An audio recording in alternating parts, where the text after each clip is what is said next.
मंत्र सिद्धि बुद्धि प्रदे देवी भुक्ति मुक्ति प्रदायिनी मंत्र पुते सदा देवी महालक्ष्मी नमोस्तुते। जय माता दी। भक्ति संसार यूट्यूब चैनल पर आप सभी का बहुत बहुत स्वागत है। आज की वीडियो में हम जानेंगे महालक्ष्मी के पौराणिक कथा के संबंध में जो मान्यताएं या जो कथाएं चली आ रही हैं उनके बारे में। यह कथा एक साहूकार से संबंधित है, तो चलिए प्रारंभ करते हैं आज की कथा को। ओम श्री महालक्ष्म्यै च विद्महे विष्णुपत्न्यै च धीमहि तन्नो लक्ष्मी प्रचोदयात्। मैं भगवान विष्णु की पत्नी महान देवी का ध्यान करता हूँ या करती हूँ कि वे मुझे उच्च बुद्धि का आशीर्वाद दें और मुझे प्रचुर मात्रा में धन और ऐश्वर्य प्रदान करें। जय माता दी। कथा प्रारंभ करने से पहले महालक्ष्मी के इस मंत्र का जाप अवश्य करें। ओम श्री ह्रीं श्री कमले कमलालये प्रसीद प्रसीद। ओम श्री ह्रीं श्री कमलालये महालक्ष्मी नमः।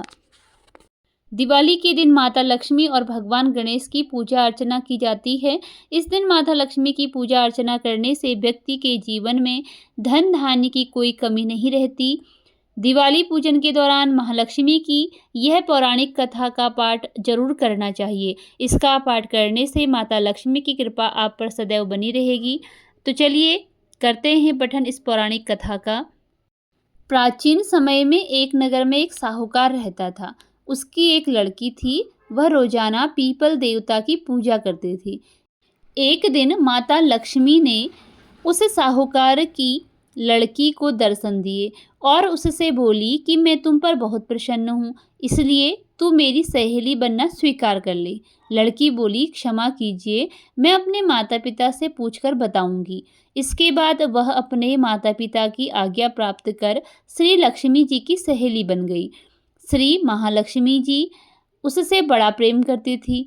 एक दिन महालक्ष्मी जी ने उस लड़की को भोजन जीमने का निमंत्रण दिया। जब लड़की भोजन पाने को गई तो लक्ष्मी जी ने उसे सोने चांदी के बर्तनों में खाना खिलाया और सोने की चौकी पर उसे बैठाया और बहुमूल्य दिव्य दुलासा उसे ओढ़ने को दिया।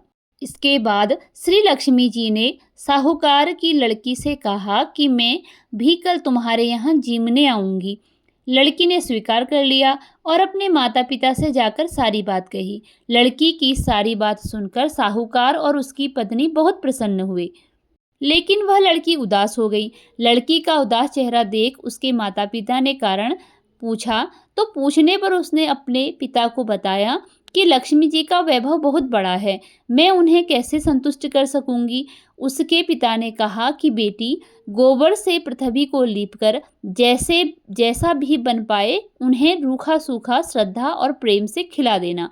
यह बात पिता कहने भी न पाया कि सहसा एक चील मंडराती हुई आई और किसी रानी का नौलखा हार वहीं डाल गई।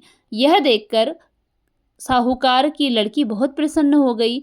उसने उस हार को थाल में रख करके बहुत बढ़िया दुलासे से ढककर रख दिया। तब श्री गणेश जी और लक्ष्मी जी वहां आ गए। लड़की ने उन्हें सोने की चौकी पर बैठने को कहा। इस पर श्री महालक्ष्मी जी ने कहा कि इस पर तो राजा रानी बैठते हैं, हम कैसे बैठें। बहुत आग्रह करने पर महालक्ष्मी जी और गणेश जी ने बड़े प्रेम से भोजन किया। लक्ष्मी जी और गणेश जी के पदार्पण करते ही साहूकार का घर सुख संपत्तियों से भर गया। हे महालक्ष्मी जी, जिस प्रकार आपने साहूकार का घर धन संपत्ति से भर दिया था, उसी प्रकार सभी के घरों में धन संपत्ति से भरकर सभी को कृतार्थ कर दो। जय मां लक्ष्मी।